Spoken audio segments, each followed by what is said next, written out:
Demak, masalalarni yechishda davom qilamiz. 7-masala. Xo'p, 5 xonali son.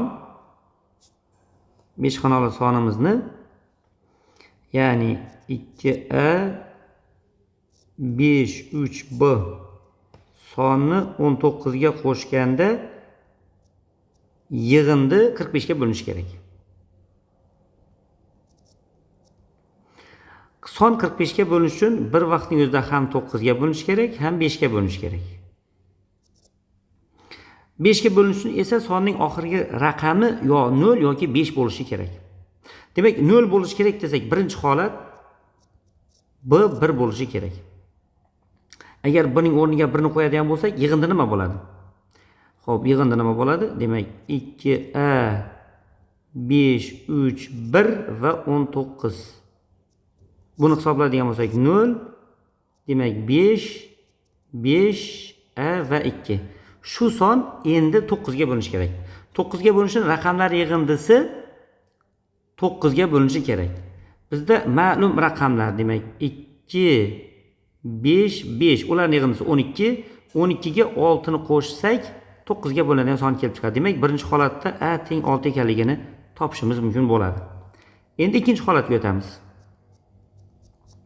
Bu yig'indi demak 5 bilan tugashi uchun b 6 bo'lishi kerak. Bu 6 bo'ladigan bo'lsa, demak quyidagicha yig'indan olamiz. 2a 5 3 6 qo'shuv 19. Qo'shsak 15 ning 5i, biri esda, bu ikkisini qo'shsak bo'ladi, demak bizda 5, yana 5, a va 2. Shu 5 xonali sonimiz 9 ga bo'linishi kerak. Demak, raqamlar yig'indisi ma'lum raqamlarimiz bizda. Ma'lum raqamlar 2, 5, 5, 5. Ularni yig'indisi bo'ladi 17. 17 ga nimani qo'shsak 9 ga bo'ladigan son chiqadi desa, demak 2 ni qo'shsak. Demak, bizda a bo'lishi mumkin ekan 6 yoki 2. Ularning yig'indisi bo'lar ekan 8. Demak, bu masalamizning javobi b bo'lar ekan. Keyingi masalamizga o'tamiz. 8-masala. 3 ning 2017-darajasining oxirgi ikkita raqamini topishimiz kerak. Uning uchun quyidagicha yozuv qilib olamiz. 3 ning 2017-darajasi. 3 ni 4 ga bo'linadigan qilib olishimiz kerak bo'ladi darajasini. Xo'p, 4 ga bo'linadigan qilish uchun yozib olamiz. 3 ning 2016-darajasi ko'paytirilgan 3 deb. Buni yozib olamiz. 3 ning 4-darajasining 2016 ni 4 ga bo'lsak 504 ko'paytirilgan 3 ning o'zi teng. Bu bo'ladi 81 ning 504-darajasi ko'paytirilgan 3. Endi 81 ning demak 504-darajasi qanday, ya'ni oxirgi ikkita raqami qanday bo'ladi? 8 ni 4 ga ko'paytiramiz 32, uning ikkisini olamiz va 81 ning 1i yoziladi, ko'paytirilgan 3. Bu ko'paytma bo'ladi bizda 63. Demak, bu masalamizning javobi 63 ekan, S javobda berilgan. Keyingi masalamizga o'tamiz. 6 ning 100-darajasining oxirgi ikkita raqamini toping. Uning uchun biz kecha aytgandik, 6 ning 100-darajasini demak quyidagicha yozib olamiz. 2 ning 100-darajasi ko'paytirilgan, demak 3 ning 100-darajasi. Endi dastavval 2 ning 100-darajasining oxirgi demak ikki raqamni topib olamiz. Uning uchun 2 ning 10-darajasining 10-darajasi ko'rinishda yozib olamiz. Bu yerda eng yuqorida kelgan 10-daraja bu m juft son bo'lsa, bizda tugar edi 76 bilan.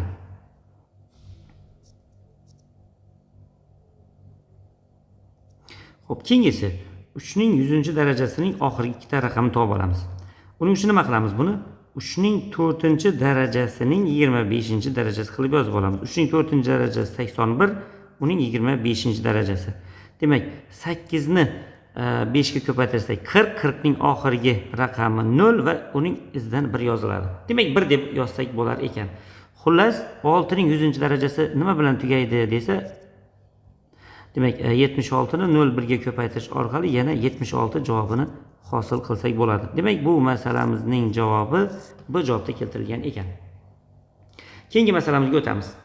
Keyingi masalamizda demak daftar 500 so'm turadi. Menda esa quyidagi yig'indi ko'rishdagi pul miqdori bor bo'lsa, men daftar sotib olamanmi? Ya'ni pulim daftarga yetadimi? Xo'p, uning uchun biz dastavval qavs ichida hisoblab olamiz. Xo'p, faqat qavsning ichini yozib olaman. Qavsning ichini yozib olishlarda mana bu 499 ni quyidagicha qilib yozib olsak, 500 demak minus 500 plus 1 qilib yozib olsak va qavsni endi ochib chiqsak bo'ladi nima? Xo'p, shu yerda yana alohida aytamiz. Mana bu 500 ni eng so'ngida hisobga olamiz. Shungacha turib turadi. Faqat qavsning ichini hisoblaymiz.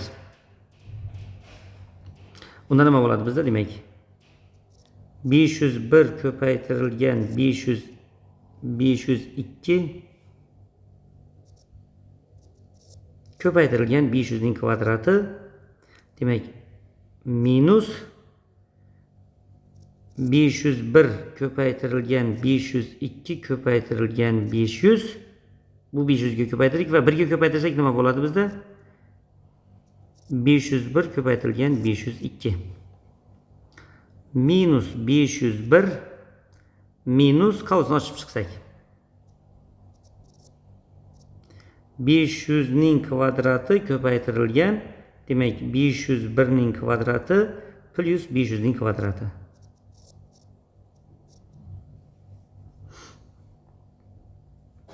Endi birinchi 3 ta ko'paytuvchi va bu yerdagi ko'paytuvchidan 500 ning kvadrati va 501 larni qavsdan tashqariga chiqarsak 500 ning kvadrati va 501 larni nima qoladi? Bundan 502 qoladi. Minus bundan nima qoladi? 501 qoladi. Xo'p. Endi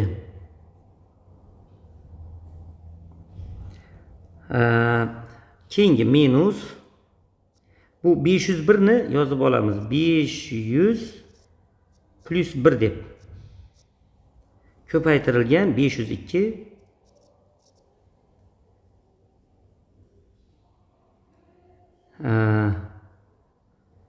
502 ko'paytirilgan 500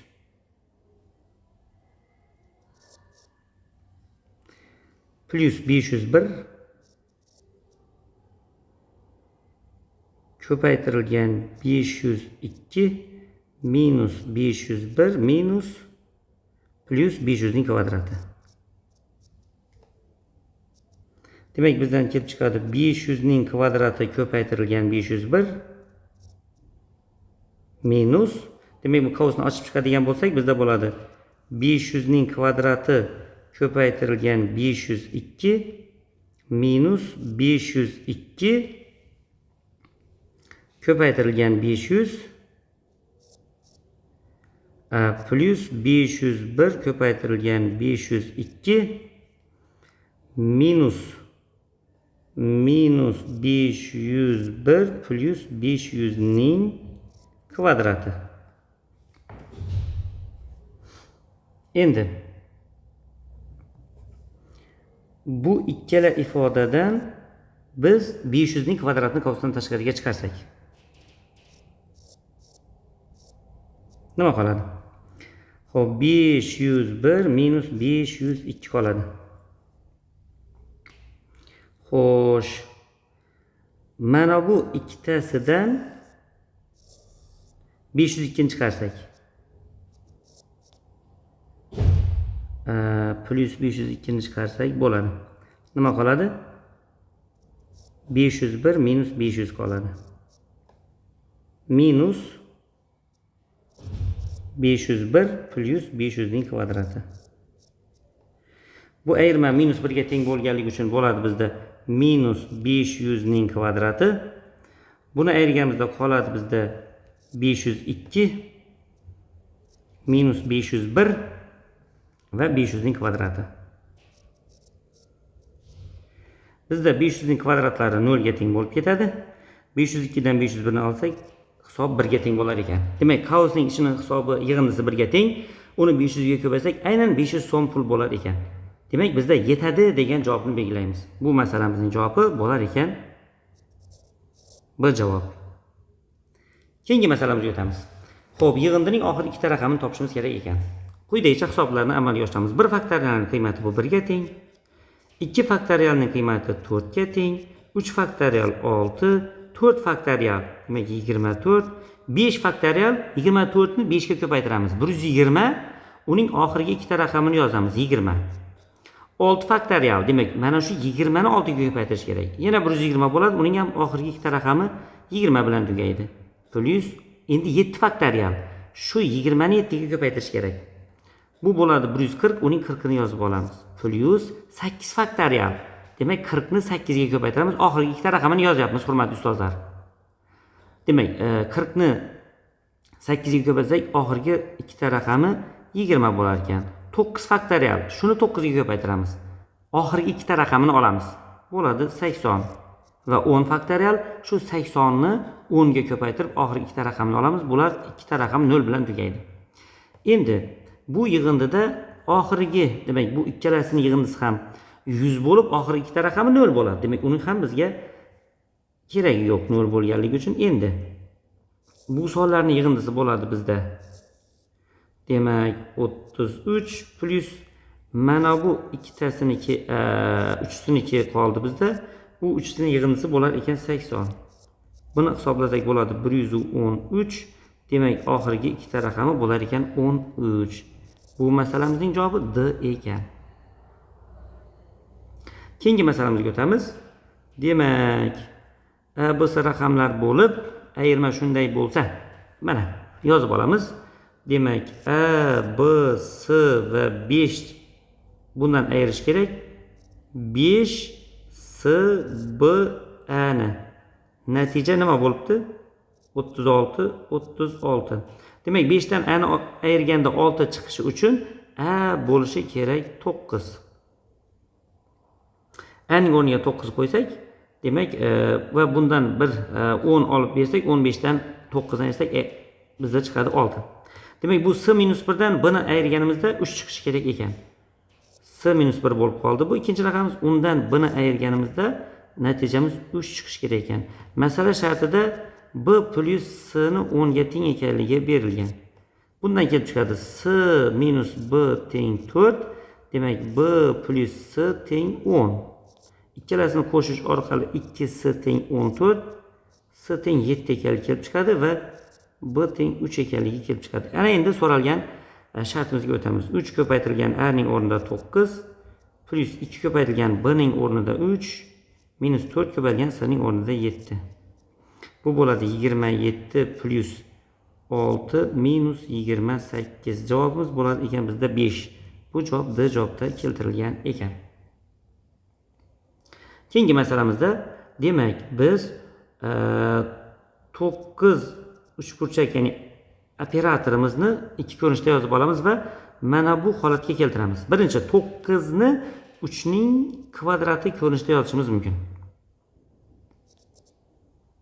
2 ni nima ko'rinishda yozsa bo'ladi? Ildiz ostida 4 ko'rinishda yozsa bo'ladi. Bundan qanday xulosa chiqarsak bo'ladi ekan? Demak, A 2 ga teng bo'lyapti, B 4 ga teng bo'lyapti. Unda qiymat nima bo'ladi bizda? Qoidaga ko'ra 4 ko'paytirilgan A ning qiymati 2 minus B ning kvadrati, ya'ni 4 ning kvadrati plus 1.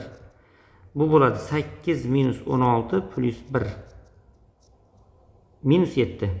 Bu javob bizda berilgan ekan A javobda. Keyingisiga o'tamiz. Tenglikni qanoatlantiruvchi A, B, S natural sonlar uchun yig'indining eng kichik qiymatini topishimiz kerak ekan. Xo'p. Biz eng kichik qiymat topishimiz uchun shu tenglik bilan bu tenglikni hisoblaydigan bo'lsak va S ni topadigan bo'lsak, bu yerda A, B, S'lar natural son bo'lishi uchun, demak, 3A plus 1 taqsim 5 natural son chiqishi kerak. Demak, bu yig'indi suratdagi ko'paytma 5 ga bo'linishi kerak.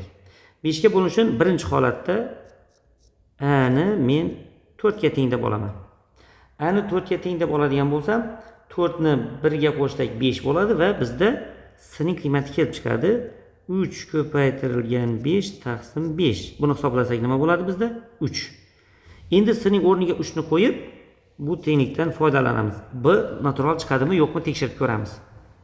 Ya'ni 4 ko'paytirilgan B plus 3 teng bo'lishi kerak 20 ga. 15 ga, uzr.